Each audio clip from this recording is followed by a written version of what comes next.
Este libro de Jorge Bucay nos hace 3 preguntas. ¿Quién soy? ¿A dónde voy? ¿Con quién? En la primera parte de ¿Quién soy?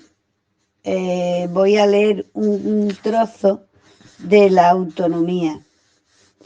Imaginemos juntos, un esclavo pertenece a un amo muy bondadoso, un amo que lo autoriza a hacer casi todo lo que quiere, un amo, en fin, del que le da muchísimos permisos, la mayoría de ellos negados a otros esclavos de otros amos, y aún más, un amo que le da a ese esclavo muchos permisos que el mismo amo niega a otros esclavos. Pregunto, ¿este trato tan preferencial evita que a esto le llamemos esclavitud? Obviamente la respuesta es no. Si son otros los que deciden qué puedo hacer y qué no, por muy abierto y permisivo que sea mi dueño, no soy libre. Nos guste o no aceptarlo, nosotros somos libres de hacer cosas que vulneren las normas sociales. La sociedad solo puede castigar a posteriori o amenazar a priori sobre las consecuencias de elegir lo que las normas prohíben, pero no pueden evitar que sea libre. En la película Juego de Seducción, un hombre de aspecto rural cuenta a la cámara la siguiente historia. Cuando yo tenía 8 años, encontré el río perdido. Nadie sabía dónde estaba. Nadie en mi condado podía decirte cómo llegar, pero todos hablaban de él. Cuando llegué por primera vez al río perdido, me di cuenta rápidamente de que estaba allí. Uno se da cuenta cuando llega. Era el lugar más hermoso que jamás vi. Había árboles que caían sobre el río y algunos peces enormes nadaban en las aguas transparentes. Así que me quité la ropa, me zambullí en el río, nadé entre los peces y sentí el brillo del sol en el agua. Sentí que estaba en el paraíso. Después de pasar toda la tarde allí, me fui marcando todo el camino hasta llegar a mi casa. Y allí le dije a mi padre: «Papá, encontré el río perdido». Mi papá me miró y rápidamente se dio cuenta de que no mentía. Entonces me acarició la cabeza y me dijo: «Yo tenía más o menos tu edad cuando lo vi por primera vez.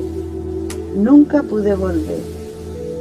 Y yo le conté: «No, pero yo marqué el camino, dejé huella y corté ramas, así que podemos volver juntos». Al día siguiente, cuando quise regresar, no pude encontrar las marcas que había hecho, y el río se volvió perdido también para mí. Entonces me quedó el recuerdo y la sensación de que tenía que buscarlo una vez más. 2 años después, una tarde de otoño, fuimos a la dirección del guardaparques del condado porque mi papá necesitaba trabajo. Bajamos a un sótano y mientras papá esperaba en una fila para ser entrevistado, vi que en una pared había un mapa enorme que reproducía cada lugar del condado, cada montaña, cada río, cada accidente geográfico estaba allí. Así que me acerqué con mis hermanos, que eran menores, para tratar de encontrar el río perdido y mostrárselo a ellos. Buscamos y buscamos, pero sin éxito. Entonces se acercó un guardaparques grandote y con un bigote que me dijo: «¿Qué estás buscando, hijo?» «Buscamos el río perdido», dije yo esperando su ayuda. Pero el hombre respondió: «No existe ese lugar». «¿Cómo que no existe? Yo nadé allí». Entonces él me dijo: «Nadaste en el río Rojo». Y yo le contesté: «Nadé en los dos y sé la diferencia», pero él insistió: «Ese lugar no existe». En eso regresó mi papá. Le tiré del pantalón y le dije: dile, papá, dile que existe el río perdido. Y entonces el señor de uniforme dijo: mira, niño, en este país depende de que los mapas sean fieles a la realidad. Cualquier cosa que exista y no esté aquí en el mapa del servicio oficial del guardaparque de Estados Unidos sería una amenaza contra la seguridad del país. Así que si en este mapa dice que el río perdido no existe, el río perdido no existe. Yo seguí tirando de la manga de mi papá y le dije: papá, dile. Mi papá necesitaba el trabajo, así que bajó la cabeza y dijo: no, hijo, él es el experto. Si él dice que no existe. Ese día aprendí algo. Cuidado con los expertos. Si nadaste en un lugar, si mojaste tu cuerpo en un río, si te bañaste de sol en una orilla, no deje que los expertos te convenzan de que no existe.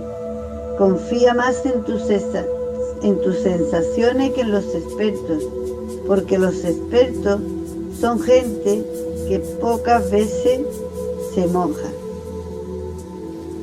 No puedo dejar de recordar cuánta tristeza sentí la primera vez que escuché la historia, y no puedo evitar sorprenderme de que hoy todavía me emocione tanto pensar en aquel niño tirando de los pantalones de su padre, que de todas maneras, pobre, decidió anteponer su necesidad de trabajo a defender su verdad. Es la vieja paradoja de la libertad. ¿Se puede elegir? ¿No se puede elegir?